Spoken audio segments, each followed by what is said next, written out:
Se ninguém se manifestou. Próximo slide. Vamos lá. Isso aqui vocês já estão cansados de ouvir, mas eu vou lembrar desse tripé da argumentação, digamos assim. Plausibilidade, relevância e impacto. A plausibilidade eu vou dar tanto com a escolha daquele argumento, da mesma forma como é a relevância, né? Obviamente eu vou escolher algo que tem alguma possibilidade de ser provado, alguma intuitividade para mostrar para o adjudicador que aquele argumento vai ser verdadeiro, que vai ter alguma relevância dentro daquele debate dos problemas que são apresentados pelaquela moção. Mas a plausibilidade, ela vai vir justamente por meio dessa mecanização, por meio dessa explicação da maneira como ocorre, dando os motivos para o adjudicador acreditar que aquilo que você está tentando mostrar para ele é verdade. A relevância, a gente vai ter tanto pelo contexto em que se insere e a quem se aplica, como também a escolha de um argumento que converse com os problemas centrais da moção. Eu tenho que olhar para o problema da moção e pensar quais são os problemas centrais daquela moção a partir daquela primeira leitura, assim como também tenho que pensar qual é o tipo de moção. Eu tenho que me ater às palavras daquela moção.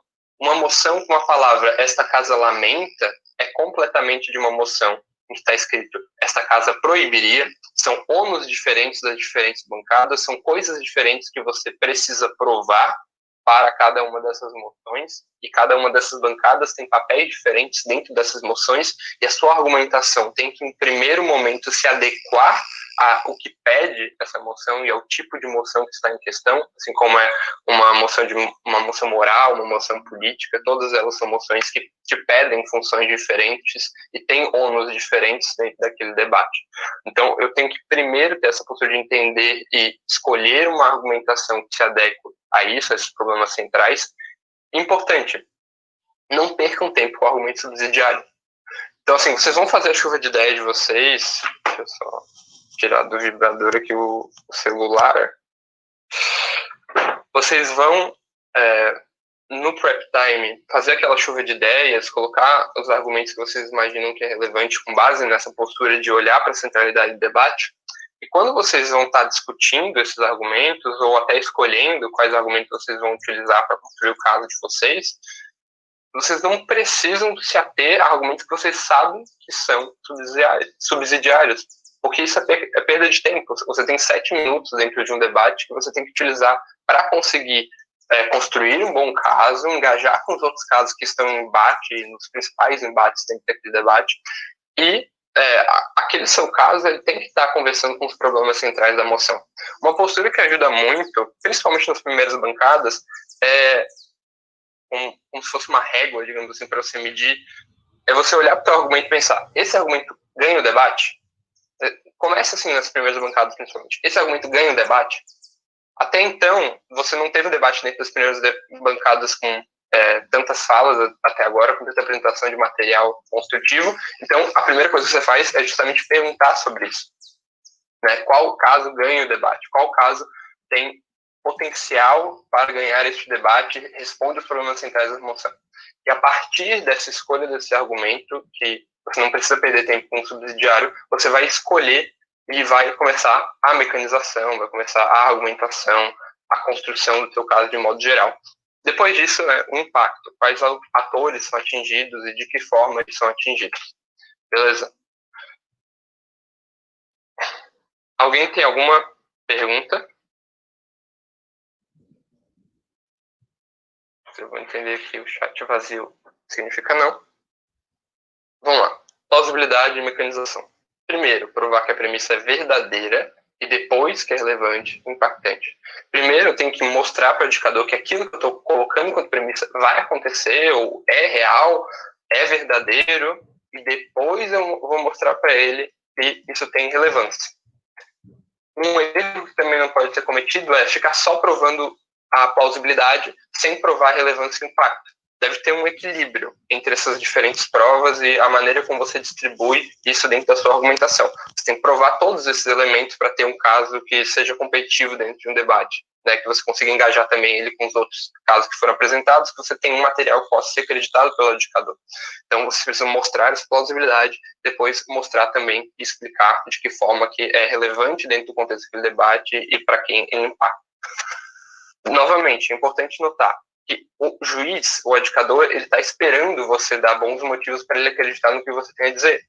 Então, dar uma mecanização, explicar de que forma aquele raciocínio que você está apresentando prova a premissa que você está mostrando, isso ajuda o adjudicador a conseguir acreditar aquilo que você está defendendo, né? Então, apresente esse raciocínio que demonstre que aquilo é válido para aquele debate. Isso vai ajudar vocês naqueles argumentos que o adjudicador vai acreditar. Ele vai entender de forma muito mais taxativa de que forma que você está tentando provar aquela premissa, e ele vai conseguir avaliar de uma forma muito mais tranquila dentro do empreendido. Vamos lá. Novamente, plausibilidade e mecanização. Eu preciso mecanizar absolutamente todas as premissas dentro de um debate? Depende. Então, você tem que primeiro observar quais são as premissas que estão na centralidade da disputa. E aqui eu marco disputa porque algumas premissas não estão em disputa. Então, muitas vezes, algumas premissas e ideias que estão dentro de um debate, ou contexto, determinados elementos que são importantes para aquele debate não estão em disputa. Ambas as bancadas concordam com essas diferentes ideias que estão colocadas, ou contextos, ou com coisas que são importantes ou não. Muitas vezes o debate é sobre a forma de aplicação, ou sobre a forma, o meio do qual aquilo é mais importante, mais relevante, enfim. Algumas premissas estão na centralidade dessa disputa e outras não. Então, você tem que observar quais que estão na centralidade dessa disputa, né? E a partir de entender quais são essas premissas que estão sendo disputadas dentro daquele debate, vocês vão explicar, né? E ter essa preocupação de provar se aquilo é verdadeiro ou não. Então, nem todas as premissas precisam ser modificadas. Então, é você que deve fazer o esforço para identificá-las durante o debate. Da mesma forma como vocês vão, enquanto adjudicadores, vão estar adjudicando o debate durante o debate, não vão ficar observando apenas o debate e no final vão adjudicá-lo, assim, isso se faz ao longo do debate. Ao longo do debate, vocês também têm que estar dispostos a tentar fazer com que o caso de vocês converse com os principais embates, engaje diretamente com as diferentes bancadas. Então, isso parte de uma postura que é observar o debate, entender quem está ganhando também, entender quais são os pontos que são mais relevantes e quais são os casos que merecem ser engajados, quais são as premissas que estão em disputa, quais são as diferentes narrativas e métricas que estão sendo colocadas e o que você precisa fazer para conseguir ganhar aquele debate, né? Então, você deve fazer esse esforço de identificar ao longo do debate quais são as premissas, de que forma elas ocorrem. Um exemplo. Esta casa lamenta a seção da comercialização da cultura drag. Uma bancada que defende, por exemplo, sei lá, a defesa, o governo, a oposição, tanto faz. Não precisa explicar a premissa do porquê que a cultura drag tem valor, porquê que a cultura drag é importante de existir, porquê que a cultura drag tem uma importância para a comunidade LGBTI. Não precisa explicar por que é importante para as drags, de modo geral, terem essa cultura sendo valorizada e preservada. Isso não está na centralidade do debate em que esta casa lamenta a ascensão da comercialização. O debate aqui é sobre a ascensão da comercialização. E notem, não é apenas sobre comercialização, é sobre ascensão da comercialização. Então, aqui, o ônus do governo, por exemplo, é lamentar essa ascensão da comercialização. É mostrar que essa ascensão é prejudicial para a cultura drag, por exemplo. Ou que o mundo em que há essa ascensão da comercialização, a cultura drag não serve a determinados objetivos, ou não é interessante para a comunidade, os atores principais interessados, como seriam a própria comunidade drag, ou que essa cultura vai ser desvirtuada, enfim. Diversos argumentos que podem surgir, de casos que podem surgir dentro da ideia de comercialização, mas é entender que premissas como a importância da cultura, o valor dessa cultura, não estão em debate aqui. Não é isso que está no centro da disputa e não é isso que vocês precisam fazer para ganhar aquele debate. Por mais que, enfim, em outras discussões, isso possa ser interessante, dentro do debate competitivo, essa discussão não está sendo colocada por essa moção. Ela não te pede que você faça isso. Ela te pede outra coisa. Então, observem o que a moção pede para vocês e entendam o que vocês precisam fazer a partir daí. Beleza? Obviamente, vocês podem explicar se o caso de vocês tem alguma relação com elementos específicos da cultura drag, vocês podem, obviamente, explicar quais são esses elementos, de que forma que isso torna o caso de vocês mais relevante, etc., mais impactante. Alguma dúvida até aqui?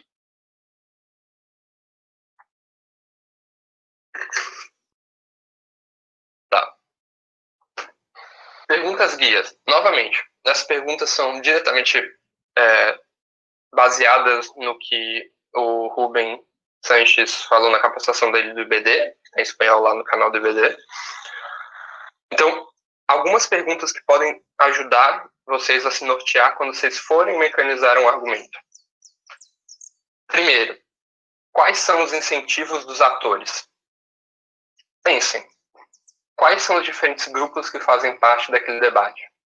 Quais são os principais atores que fazem parte daquele debate? Mando síntese. Por exemplo, um debate sobre relações internacionais, que o Alan adora. Ele nem tá aí, né? Pra gente obrigar ele a dar um exemplo pra gente.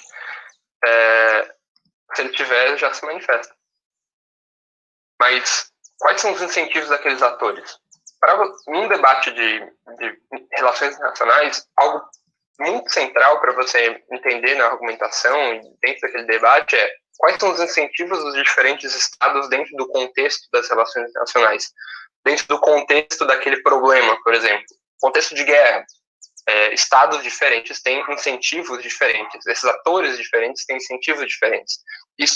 Esses incentivos que modificam e muitas vezes determinam, têm uma influência muito grande sobre suas ações, eles são muito centrais para entender por que determinadas ações acontecem justamente por conta dessa influência e de que forma a sua proposta se insere dentro disso, ou de que forma que a sua premissa pode ser comprovada a partir da explicação desses incentivos. Um exemplo, né, seria o próprio pinkwashing, vamos lá, que o próprio Rubem utiliza na capacitação. Qual é a ideia do pinkwashing? Quais são os incentivos de empresas, por exemplo? As empresas têm o incentivo de ganhar lucro. Nós temos um contexto em que pautas progressistas e identitárias começam a ascender dentro da sociedade, dentro do mainstream, digamos assim. Essas pautas modificam a maneira como empresas são vistas e como produtos são comercializados. Então, eu tenho um incentivo da empresa a atender essas pautas para que ela não perca seu lucro, porque o incentivo que a empresa tem é gerar lucro. É isso que move aquela empresa, esse é o seu objetivo. E a partir dessa lógica que essa empresa vai precisar atender essas determinadas pautas, porque é algo que os consumidores, de modo geral, têm requisitado, eu posso entender a partir daí, por exemplo, que a partir desse incentivo para esse ator empresa, que essa empresa precisa apenas trabalhar o marketing e não necessariamente modificar as suas condições estruturais internas. Eu preciso fazer um marketing de que a minha empresa é LGBTI friendly, mas não necessariamente eu preciso mudar o meu quadro de profissionais internos dentro daquela empresa, ou preciso fazer ações que de fato corroborem e ajudem nos avanços da pauta LGBTI, por exemplo. Então, isso é suficiente para atender ao incentivo daquele ator e por isso eu posso entender que isso é plausível, que isso é possível. Esse é um exemplo. É uma possibilidade, obviamente poderia ser muito melhor trabalhado, mas é só para entender um pouquinho que o incentivo, entender o que está por trás, entender como que aquele agente pensa, é fundamental para você construir a sua argumentação e provar que determinada premissa é verdadeira. Até aqui, alguma dúvida? Beleza. Tá. Como se dão as relações entre grupos e atores?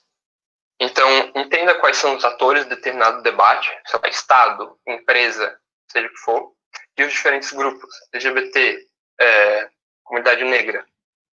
Entenda quais são as relações desses grupos com esses atores que estão colocados dentro daquele debate. E a partir dessa análise, entenda qual que é a influência em relação a esses diferentes grupos de atores e de que forma que a sua argumentação se insere ali, de que forma que determinadas propostas têm efetividade ou não, dentro daquele debate, dentro daquelas propostas que estão sendo colocadas. Beleza? Sei lá, uma proposta possível pode ser a influência de determinado grupo em governantes. Então, a influência de um movimento social dentro de uma prefeitura municipal, a influência do movimento em relação à luta por moradia em políticas do poder executivo de uma cidade que respondam ao problema da moradia dentro daquele município. Você pode entender quais são os incentivos daqueles diferentes atores, como se dão essas diferentes relações de influência entre os grupos de atores, entre o ator-estado, o grupo, o movimento social. Você pode entender quais propostas têm efetividade e explicar a partir daí como se dão essas relações, certo? Até aqui, alguma dúvida?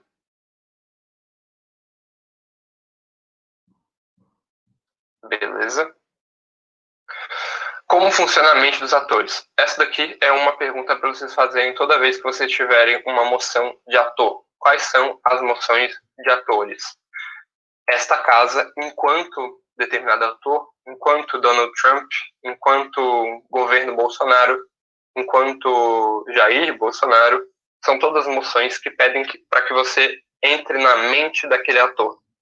Então, você tem que pensar nessas moções a partir dessa perspectiva daquele ator.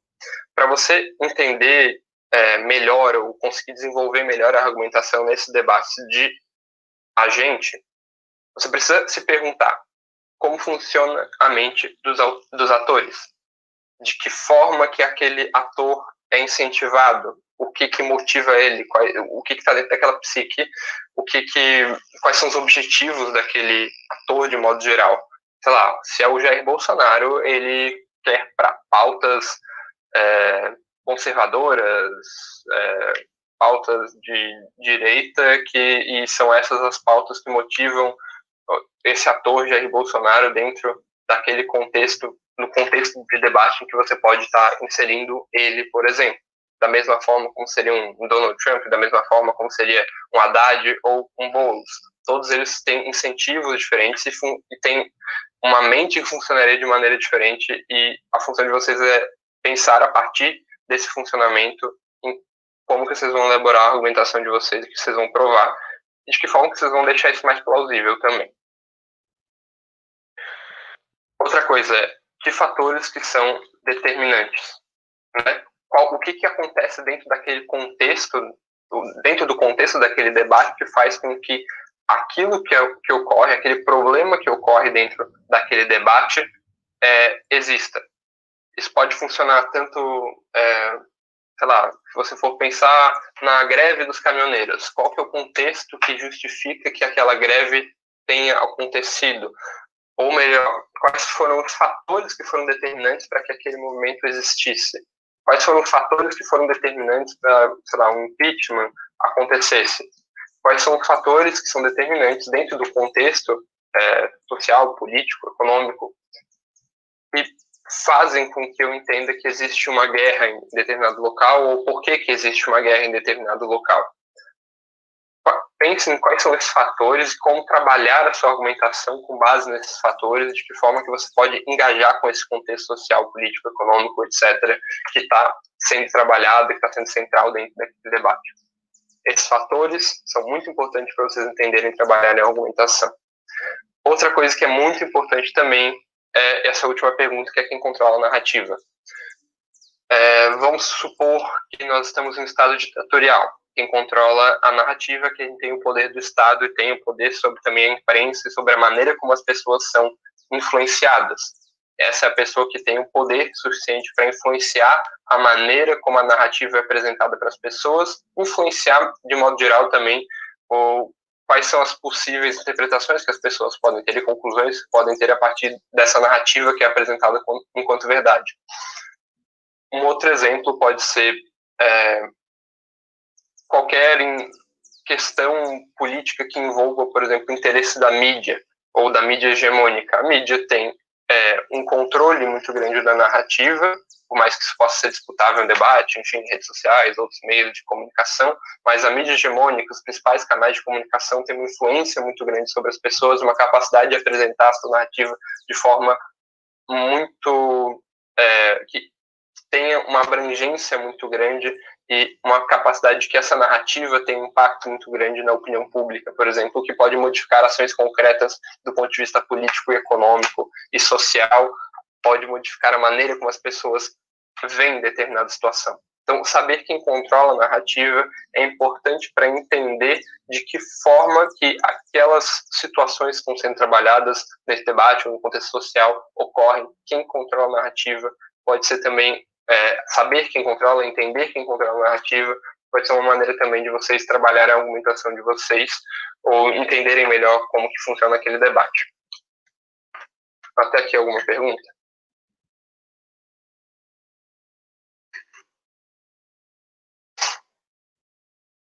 Como apresentar os mecanismos? São basicamente esses 3 passos, eu já entro neles.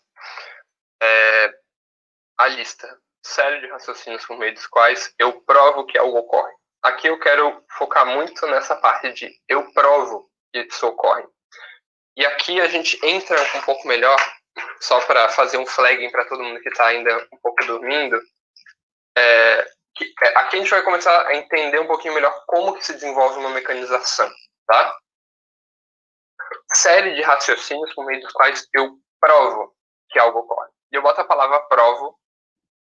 A palavra que está grifada ali do provo não está grifada à toa. Você tem que provar que algo ocorre. Você não pode apenas afirmar que algo ocorre ou dizer, ocorre porque X. Ok. Sei lá, as pessoas não praticam exercício físico porque elas são preguiçosas. Tá, ok. É só isso? Você precisa me mostrar mais passos, um raciocínio um pouco mais claro de que forma que essas pessoas não praticam exercício físico ou por quê, e você precisa me explicar quais são os contextos que justificam, quais são os sentidos daquela pessoa, enfim, por que elas não praticam algo que, em tese, seria muito positivo para elas. Não é apenas dizendo que é X por A, que pronto, você provou e pode seguir em frente. Obviamente, alguns argumentos precisam de mais explicação, outros precisam de menos, mas vocês têm que me mostrar, me provar de fato, explicando e dando um raciocínio lógico para que eu entenda e para que o codificador, de modo geral, entenda por que determinada premissa vai acontecer. Passo a passo.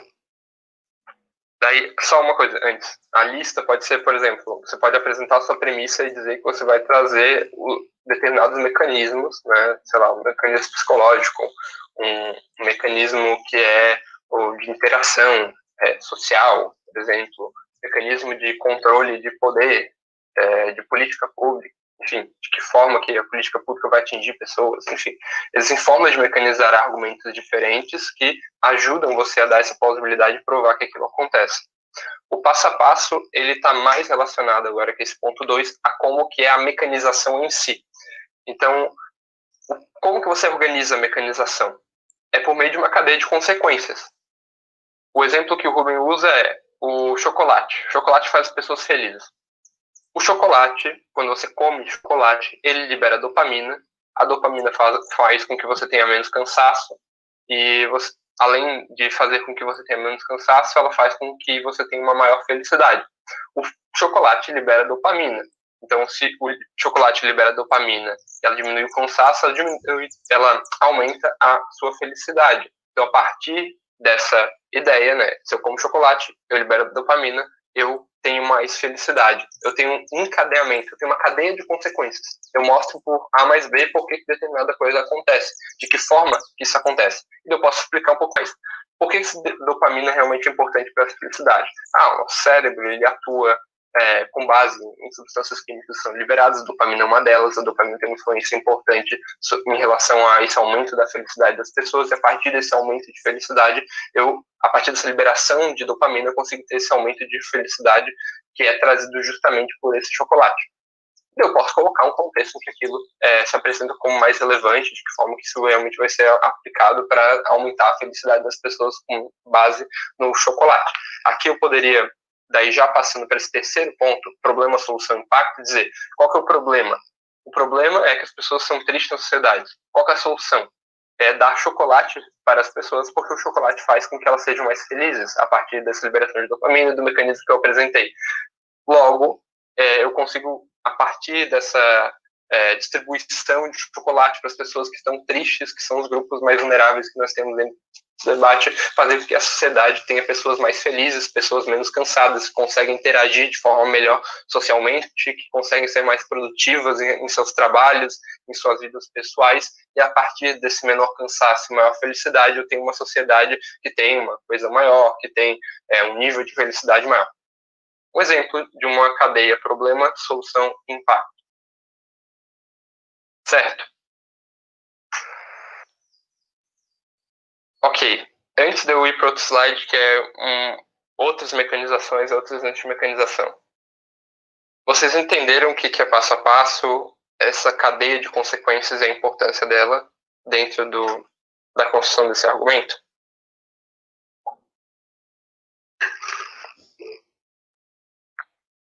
Beleza. Gente, eu vou fazer um adendo muito importante aqui. Isso daqui é essencial para qualquer debate competitivo. Qualquer campeonato, qualquer debate que vocês forem, que vocês participarem, se vocês conseguirem dar um bom mecanismo, vocês provavelmente estão conseguindo explicar bem um argumento, e, obviamente, isso vem com a prática, mas vocês provavelmente vão estar mais próximos de conseguir estar construindo esse bom argumento que vai poder ser acreditado pelo juiz e que vai poder ser relevante e central dentro daquele debate. Porque é a partir dessa mecanização que vocês conseguem mostrar que aqueles efeitos, que aquela premissa que vocês tanto falam, ela de fato consegue ser verdadeira. Essa cadeia de consequências, ela é muito do que a gente falou lá em capacitações passadas, em relação à construção lógico-racional da explicação de argumento. É isso, basicamente. É você me dar uma cadeia lógica, um passo a passo, e me mostrar de que forma que esse passo a passo comprova a minha premissa, que eu coloquei dentro do debate, dentro da construção do meu argumento, do meu caso, e de que forma que essa mecanização demonstra que aquilo é verdadeiro e como impacta naqueles grupos interessados em relação àquele debate. Então, é a partir daí que eu consigo realmente fortalecer um argumento. Vamos lá. Outra maneira de apresentar mecanismos. Novamente, o pinkwashing. Agora, explicando um pouquinho melhor o mecanismo em relação ao pinkwashing. Vamos supor que esse seja o debate. Eu posso dar a premissa. Empresas não se preocupam com as causas progressistas / identitárias, pois não precisam se preocupar. Ok. Como é que eu entendo isso? A partir de uma leitura do incentivo da empresa, do ator empresa, eu compreendo que o incentivo daquela empresa, que é a razão de ser de qualquer empresa dentro de uma sociedade capitalista, é gerar lucro. Então, o objetivo que move todas as decisões de uma empresa privada é gerar lucro. Não existe outro objetivo que vai nortear aquela empresa, por mais que você tenha lá metas, objetivos, visões, etc., de uma empresa. O objetivo fundamental e o incentivo fundamental daquela empresa é gerar lucro. É para isso que ela serve. Essa é a única função dela, digamos assim. Certo? Como que ela faz isso? Uma empresa que produz produtos, né? Naquela lógica de produção cadeia, produto, capital, produto, capital, você tem essa empresa que produz determinada coisa que ela quer vender a um grupo de pessoas, de consumidores. Então, esse é o objetivo dela, vender o seu produto para obter lucro. Ok. A premissa, a empresa não se preocupa com as pautas progressistas identitárias, pois não precisam se preocupar. Eu dizer apenas que essa empresa se preocupa apenas com lucro não é suficiente para eu entender a relação dela com o pinkwashing, por exemplo. De que forma que eu posso explicar isso, por exemplo? Eu posso explicar... Ixi, eu botei mecanismo psicológico, mas enfim, é um mecanismo, eu posso explicar também uma influência psicológica. Mas, vamos lá. O mecanismo marketing, por exemplo. Eu tenho um contexto, né, eu posso explicar a partir dessa mecanização que esse argumento das empresas não se preocuparem, ele se insere dentro de um contexto que a gente tem a ascensão das pautas progressistas e identitárias, como eu já tinha falado antes para vocês. Dentro desse contexto, eu tenho incentivo para que as empresas tenham uma adequação a esses consumidores, às ideias desses consumidores, porque esses consumidores exigem que as suas empresas estejam em acordo com essa ascensão das suas pautas, para que ela seja valorizada, tenha uma estima e um status social dentro daquele grupo de pessoas que vem crescendo. Para isso, essa empresa, ela precisa de uma promoção de sua imagem, ela precisa que ela seja vista como uma empresa que é defensora das pautas identitárias e progressistas, e a partir do momento que ela tem essa necessidade de ser vista dessa forma, ela tem uma necessidade de fazer com que as pessoas tenham esse status, essa valoração positiva sobre a empresa. Porém, para eu conseguir essa valoração positiva, eu não preciso modificar a maneira como aquela empresa está agindo. Eu não preciso fazer com que uma empresa no Brasil, por exemplo, tenha metade do seu quadro de profissionais enquanto pessoas negras. Eu não preciso que mulheres sejam os quadros dirigentes e mulheres negras sejam os quadros dirigentes daquela empresa. Eu preciso apenas que o status positivo seja dado a partir da divulgação da maneira como as pessoas veem a minha marca. Ou seja, eu tenho um incentivo para que essas empresas façam apenas um marketing em relação a pautas progressistas e serem aliadas a essas pautas e não necessariamente estejam ligadas diretamente a esses objetivos, estejam fazendo alguma coisa de concreto para modificar aquele problema dentro daquele contexto social. Por quê? Porque isso é mais barato para a empresa, porque isso é mais fácil para a empresa e porque isso é suficiente. Eu não preciso modificar todo o meu quadro de profissionais e dos cargos de chefia dentro da empresa, porque eu posso simplesmente modificar o marketing da minha empresa e a maneira como as pessoas acham que a minha empresa é. Por exemplo, a Sadia lançando, a Seara, as grandes empresas de comidas, BRF Foods, etc., lançando hambúrgueres do futuro, né? Aqueles hambúrgueres ultraprocessados com a base de planta. Elas vendem a sua imagem de forma com que aqueles produtos pareçam produtos verdes, veganos, aliados à natureza e daqueles que querem salvar os animais. Mas a realidade é que aquela empresa ainda faz parte da estrutura da produção da pecuária, por exemplo, e que são grandes responsáveis por, enfim, matarem milhares, milhões de animais e ter um impacto ecológico gigantesco. Por mais que a minha imagem seja vista de determinada maneira por causa desse incentivo para que eu mostre de determinada maneira, não necessariamente eu vou ter as minhas ações pautadas com base nisso, ou que isso vai representar o que realmente a minha empresa faz estruturalmente. Certo. Um exemplo de como essa explicação pode existir. Dei uma viajada ali um exemplo diferente em relação a uma empresa de carne, mas o fundamental entendendo esse incentivo, a maneira como essa empresa age, por que ela age, você consegue provar a partir disso, mostrando qual é esse incentivo para o indicador, que de fato faz sentido que essa empresa, ao invés de modificar seu quadro de profissionais, que agora passe a, exclua metade dos brancos da sua empresa ou contrate pessoas negras para igualar a quantidade de pessoas negras e brancas que tem dentro de uma empresa num país como o Brasil, por exemplo, para ser igual à proporção populacional, por exemplo. Eu mostro que eu não preciso fazer isso enquanto empresa para que as pessoas me vejam como aliadas. Eu posso simplesmente modificar a maneira como eu uso o marketing para que as pessoas vejam que eu sou uma empresa consciente. Então, eu dei motivos para o indicador acreditar aquela minha argumentação e acreditar no que eu disse. Eu dei motivos para acreditar que aquilo é plausível. Então, eu não preciso, a partir do momento que eu mostrei que aquilo é plausível, que aquela empresa faça algo diferente. Então, aí eu provo a minha premissa. As empresas não se preocupam com as causas progressistas identitárias porque elas não precisam se preocupar. Entendem como é diferente eu simplesmente explicar um pouquinho, dizer A mais B, do que eu mostrar, olha, A, B, C, D, isso forma uma cadeia, essa cadeia está relacionada, tem uma lógica, tem um passo a passo que eu mostrei para o indicador, e isso leva, e eu explico e linko isso com o problema central da moção e com a minha premissa, e como se insere dentro do incentivo ao pinkwashing, por exemplo. Então, notem como é algo de explicar mesmo, se perguntar os porquês, se perguntar o que está por trás, mostrar para o indicador, não é apenas dizer que vai acontecer.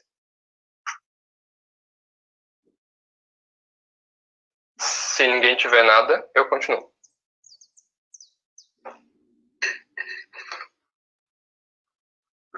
Tá. Esse negócio que tu falou das empresas... Travou um pouquinho, Lu. Eu lembrei muito do iFood, que depois do que estava acontecendo com os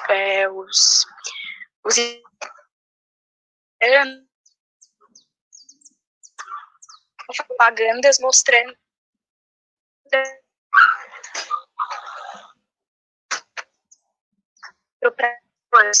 tipo, visando o marketing para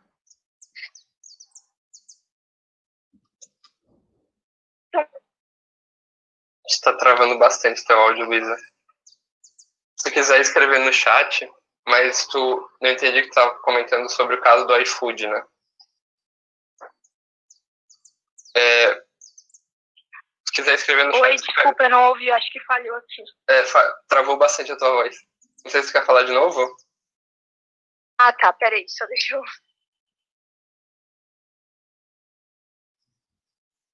Enquanto a Luísa vai se organizando ali. Tá me ouvindo? Agora sim. Oi? Agora sim. Ah, tá, desculpa. Vocês entenderam o que eu falei ou travou muito? Travou muito, eu entendi só que era sobre o iFood. Ah, tá, desculpa.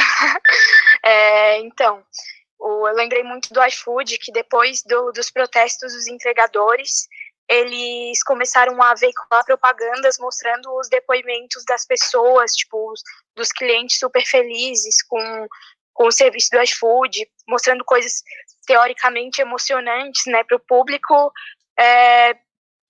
se emocionar, né, com a propaganda. E justamente eu acho que para colocar uma imagem meio que ruim, né, nesse protesto dos entregadores, porque o iFood é uma empresa boa, tipo, proporciona coisas boas para os clientes, né? Acho que, não sei se é um pouco disso, tipo, utilizar do marketing para tocar os clientes, fingir que se preocupa com os funcionários.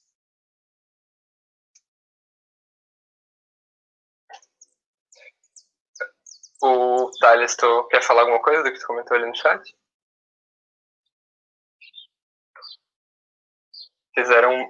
O iFood tem debatedores do marketing, fizeram um baita frame. Eu acho que é por aí mesmo para entender mais ou menos essa lógica. Tipo, se você questiona qual que é o incentivo do iFood, você entende que eles não têm um compromisso com os seus entregadores, eles têm um compromisso com o seu lucro enquanto empresa. Esse é o incentivo que move o ator iFood dentro, sei lá, de um contexto que poderia ser dentro de um debate também. Então, entender que isso, sei lá, o emprego dos entregadores pode ser um argumento que pode surgir dentro de um debate, ou, enfim, um debate competitivo poderia surgir, não sei até que ponto seria essa moção aconteceria no campeonato, mas parte dessa compreensão, né, de entender o que move uma empresa, o que move o iFood, e a maneira como isso é apresentado também, né? Então, deixa eu ver se eu tinha mais algum mecanismo. Eu quero perguntar agora para vocês, que estão aqui no Meet. Vocês pensam em algum mecanismo? Até a gente pode fazer assim. Vamos pegar uma moção aqui. Vocês estão vendo a página do Google também? Eu estou compartilhando a janela, não a guia, né? Então vamos pegar uma moção aqui aleatória. Seja razoavelmente simples. Esta casa acredita que Joe Biden deveria ter escolhido Elizabeth Warren como vice em detrimento de Kamala Harris. Alguém consegue pensar num argumento a princípio e num mecanismo que ajudaria a provar esse argumento?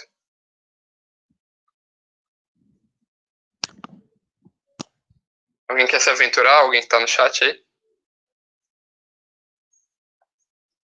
Tem um argumento parecido, enquanto vocês vão pensando, de um debate que é diferente, não sendo diferente, mas que segue mais algo parecido com isso, que seria, não lembro se era de qual campeonato que era agora, se era final do brasileiro, ou semifinal, que era esta casa iria privilegiar candidatos negros em detrimento de candidatos já estabelecidos, alguma coisa nesse sentido. Então você poderia pensar, por exemplo, que essa casa, enquanto movimento negro, lançaria seus próprios candidatos, algo nesse sentido. Então você poderia ter argumentos tanto de um ponto de vista de mais social, como também do ponto de vista de que faria mais sentido eles lançarem candidatos que têm uma viabilidade eleitoral imediata, por exemplo, maior, que representariam as suas pautas, porque, enfim, entendendo um mecanismo, por exemplo, vai ter amistoso os senatos. Bianca, tu quer dar um exemplo? Mas, enfim, dentro desse contexto, poderia dizer, olha, é melhor, é preferível que eu privilegie candidatos já estabelecidos com viabilidade eleitoral, porque é muito difícil de promover a imagem do candidato dentro da sociedade, e por essa dificuldade de promover candidatos progressistas, eu demoraria muito tempo para conseguir eleger um candidato que é propriamente daqueles grupos, e até lá eu precisaria de uma representação dentro dos parlamentos, por exemplo, e daí você pode explicar, por exemplo, um mecanismo de como que se elege uma pessoa, ou como que é a estrutura partidária. Você precisa de dinheiro, você precisa de uma estrutura partidária, você precisa que aquela pessoa seja promovida, seja vista por mais pessoas, enquanto uma liderança pode representar aquela determinada pauta. Isso exige tempo, exige esforço de militantes, exige dinheiro, também estrutura partidária para ser feito, e é por isso que é melhor que eu já invista em alguém que já está previamente estabelecido em um primeiro momento, porque todo esse investimento, essa estrutura que foi empregada de recursos limitados, por exemplo, tem mais efetividade quando eu invisto nesse candidato que primordialmente tem uma viabilidade eleitoral maior, para depois promover aqueles candidatos desses grupos minoritários, por exemplo. E até lá esse candidato vai conseguir representar aquelas pautas, por exemplo. Então eu consigo mecanizar, me dar alguns motivos, um encadeamento lógico de alguns motivos que justificariam que essa pessoa continuasse lá, por exemplo. É uma explicação que eu estou dando para tentar provar por que aquilo seria válido, certo? Alguém quer se arriscar numa mecanização dessa moção? Vamos lá, Thales, tu que está empolgado aí no chat. Abre o microfone e pense em alguma mecanização para nós.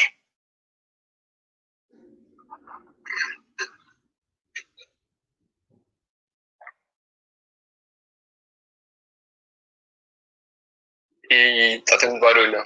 Bianca, quer pensar numa? Bora, gente, bora.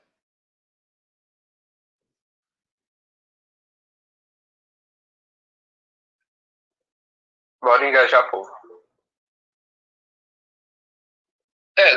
Dá um mecanismo que você imagina que seja válido para esse debate.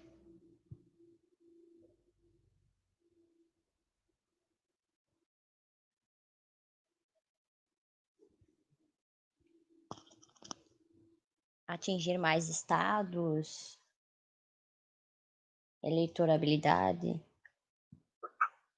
Ok, mas me dá um mecanismo que me mostre que a Kamala Harris tem uma viabilidade eleitoral maior, por exemplo. O que comprova isso?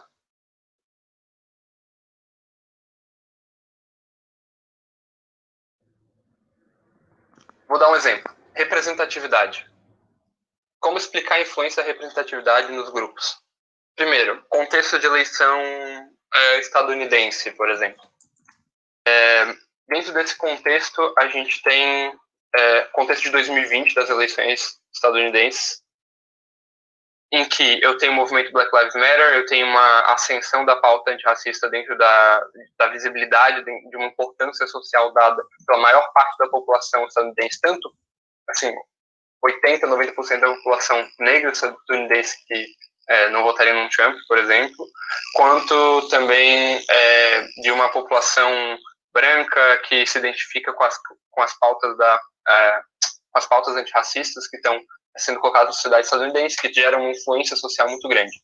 dentro desse contexto, a influência da representatividade de uma mulher como Kamala Harris seria de, enfim, eu posso mecanizar no sentido de as pessoas, a população negra se vê naquela mulher porque ela representa, por ter as mesmas experiências, por ter sentido as mesmas dores, por ter fenotipicamente uma identificação com aquela comunidade, por saber melhor o que aquela comunidade precisa, e a partir dessa representatividade você tem também que as pessoas conseguem se ver, se espelhar dentro dela. Esse espelhamento, essa identificação faz com que as pessoas consigam acreditar melhor naquelas pautas e que ela pode ser uma boa representante da sua comunidade, e a partir dessa identificação você tem pessoas mais motivadas a irem votar, a pessoas mais motivadas a também tentarem convencer outras pessoas a fazer parte daquela campanha, a conseguirem convencer a que Kamala Harris seja eleita, e, enfim. Um exemplo, você pode mecanizar a partir daí, estender isso de outra forma, mas o importante é entender que existem mecanismos possíveis para esses diferentes argumentos que realmente vão aprofundar a minha argumentação. Eu apenas argumentar que ela tem mais colégios eleitorais, ou ela está em um estado que não tem tanta influência, é um bom argumento, um ótimo argumento. Mas eu preciso me mostrar mais motivos e uma argumentação com um raciocínio lógico que mostre que aquelas premissas são verdadeiras também, né? Que outras premissas são verdadeiras também. A Indiara no chat falou: as ações dela seriam mais consistente juridicamente, socialmente, mais ampla dentro da política, por envolver representatividade e reconhecimento. Daí você poderia, por exemplo, dentro desse argumento, mostrar por que seria... Meu Deus, está passando uma carreata aqui. Carreata da Trimania passando na minha rua. Mas você poderia dizer, Indiara, mecanizar a partir daí, por que uma mulher negra, enquanto candidata a vice-presidente da República por um partido com a estrutura do Partido Democrata, é tão importante para essa representatividade social e política? Ou de que forma que ela é mais consistente com isso? Né? Por que existe essa consistência? Por que uma mulher branca não poderia ter essa mesma consistência que a mulher negra tem naquela mesma posição? Então, provar isso, mecanizar isso, é algo que pode ajudar dentro da sua argumentação. A mostrar que é mais plausível, a mostrar que é mais justificável, a mostrar que realmente tem relevância ela estar naquela posição e não que não fosse a Elizabeth Warren, por exemplo. Tá, impactos. Vocês também devem apresentar um raciocínio que comprove que seu impacto ocorre. Por mais que a mecanização seja para plausibilidade, vocês também devem dar alguma explicação que, quando vocês vão explicar como o seu impacto vai ocorrer, vocês realmente me mostrem e raciocinem e deem essa lógica para me provar que esses impactos vão de fato acontecer. Não basta vocês me falarem que, ok, tal premissa é plausível, insere ela em alguma relevância e diz, tem tal impacto. Se esse impacto não estiver ligado com a tua argumentação, é difícil de eu comprar aquele impacto. Eu preciso que você me mostre tanto dessa ligação entre a tua argumentação, o teu caso, e como que de fato ele leva aquele impacto e de fato modifica os grupos como modifica ou influencia nos grupos da forma como você diz que influencia. Você tem que provar isso. Então, por exemplo, o chocolate faz as pessoas felizes. Aquela mecanização ela é mais fácil de compreender. Por exemplo, eu posso a partir da mecanização da dopamina, da influência dos químicos no cérebro e como isso aumenta a felicidade, eu posso dizer que eu vou fazer com que essas pessoas dentro da sociedade, as pessoas mais tristes dentro da sociedade, recebam chocolate para ficarem mais felizes. Então, eu estou mostrando de que forma que isso pode se aplicar, por exemplo. Enfim, um exemplo meio ruim, mas é só para entender que vocês precisam fazer esse movimento de mostrar esses impactos. Certo, pessoal? É isso.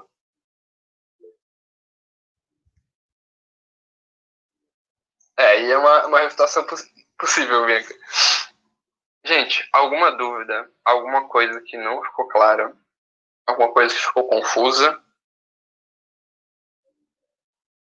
Eu posso esperar que cada um de vocês terá pelo menos um mecanismo dentro dos argumentos de vocês no próximo debate? Pode perguntar, Helena. Naquela competição aquela hora que teve final de semana passada, o infantil lá, o Vicente, eu esqueci como Das é que chama. crianças. Das crianças.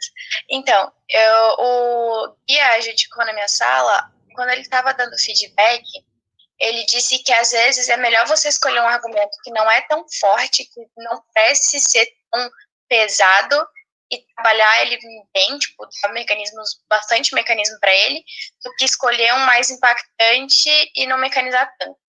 Mas o que seria como que eu sei esse limite entre um argumento que é relevante, mas não é tão forte, e um argumento que é fraco e acaba sendo irrelevante? É um pouco de sensibilidade entender o que aquele debate e aquela moção te pede, o que é central, mas também entender assim, na adjudicação, quando a gente vai comparar um argumento que é muito impactante, mas pouco explicado, e um argumento que é menos impactante, mas muito bem explicado, o argumento muito bem explicado ele vai prevalecer sempre. Então, essa é uma regra de adjudicação. Por exemplo, se alguém me dá algo que realmente, meu Deus, isso poderia resolver o problema, o nosso baita caso do debate, mas não me explica, eu não consigo comprar aquilo. Então, assim, alguns argumentos se inserem dentro daquela ideia que eu coloquei lá no início, que é desse equilíbrio que você tem entre relevância e plausibilidade.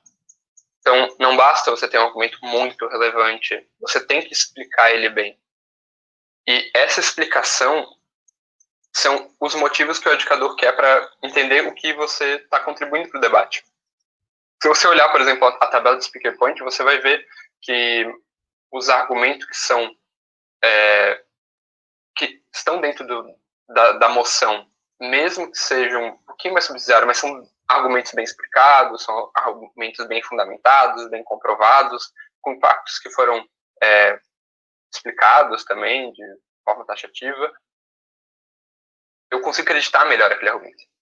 Se quiser, por exemplo, me dá quais argumentos tu usou dentro daquele debate.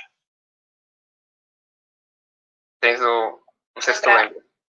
Eu tô tentando lembrar qual que era a moção. Peraí. Eu vou olhar aqui rapidão. Mas pode falar. Enquanto isso, eu vou perguntando para outras pessoas. Se alguém lembra de receber esse mesmo feedback em outro debate, em outra rodada, vocês lembram de dois casos, ou dois casos qualquer de um debate recente também, se quiser. Achei aqui, pode falar? Pode falar. A moção era: essa casa acredita que a mídia deveria mostrar integralmente os horrores da guerra. Tá. Aí eu usei como argumento que isso geraria uma certa empatia, tiraria a imagem animalizada que a gente tem do inimigo no caso da guerra. Daí eu exemplifiquei com os Estados Unidos e também do nazismo, que transformava os judeus, colocava a imagem dos judeus como ratos. E calma. Aí eu só tô lembrando dessa, mas tinha mais coisa.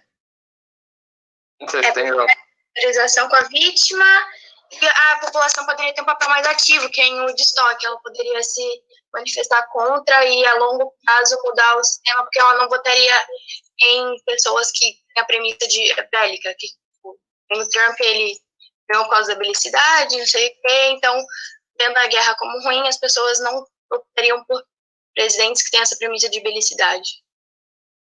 Esse último argumento foi o argumento que ele disse que era muito relevante, mas que faltava explicação? Não sei se tu lembra. Na verdade, ele passou a ser um feedback geral, não foi um feedback específico do meu argumento.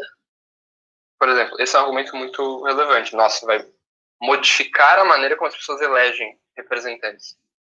Só que um argumento tão relevante, né? Olhando aqui para o gráficozinho. Valeu, Vini. Olhando aqui para o gráficozinho, se ele está muito relevante aqui e está pecando na plausibilidade, eu tenho um problema. Né? Porque você me dá essa relevância, vai mudar um sistema de governo, ou vai mudar representantes do Executivo Nacional de um Estado, mas você tem que me provar. Como é que eu vou mudar esse mecanismo apenas com a mídia? Certo? Então, tipo tá vendo? É algo muito grande que você está propondo nesse argumento. Ele pode ser comprovado? Pode. Pode ser válido dentro de um debate. Mas olha como é mais difícil de eu mostrar que a maneira como a mídia mostra a guerra faz com que a sociedade inteira modifique completamente quem é o representante daquele Estado e quem decide sobre a guerra também.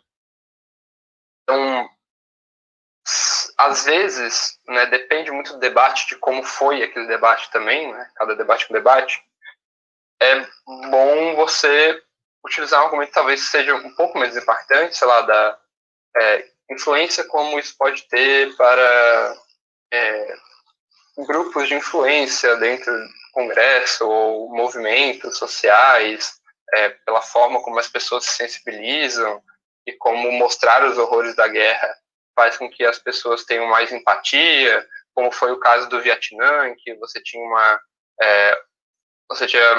os horrores da guerra sendo transmitidos para as pessoas, e essa transmissão ela motivou alguns movimentos que fizeram pressão para os parlamentares, que acaba fazendo com que haja um desconforto em continuar aquela guerra por parte desses parlamentares, ou coisas assim.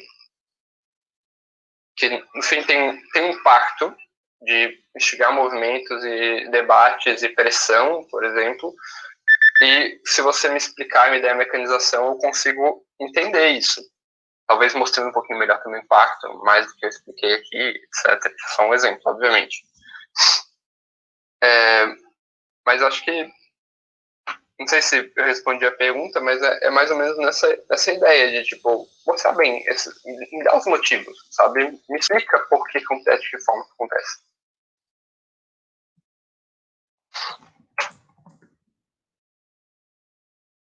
Alguém tem mais alguma pergunta? Gente, eu vou cobrar de vocês no próximo debate que todos e todas apresentem uma mecanização. Então, esse é o desafio, principalmente para os membros novos, uma obrigação dos membros mais antigos, conseguir pensar, quando você está construindo o argumento de vocês no prep time, pensar, ok, como eu posso mecanizar esse argumento? É pressão mesmo. Esse é o desafio que eu quero de vocês. Pensem, vocês vão estruturar o argumento de vocês, vão estar escrevendo ele bonitinho no papel ou no computador, e daí vocês vão separar ali e pensar, ok, como eu mecanizo isso? Como eu provo que isso é verdade? E daí pensem, vindo aqui, ó.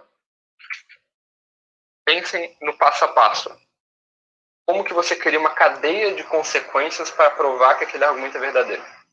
É isso que eu quero que vocês façam no próximo debate treino que a gente vai ter, para conseguirem começar a aprender como se faz mecanização. Também vocês podem assistir alguns discursos de finais e tentar identificar onde está a mecanização em cada um desses discursos. E por hoje é só.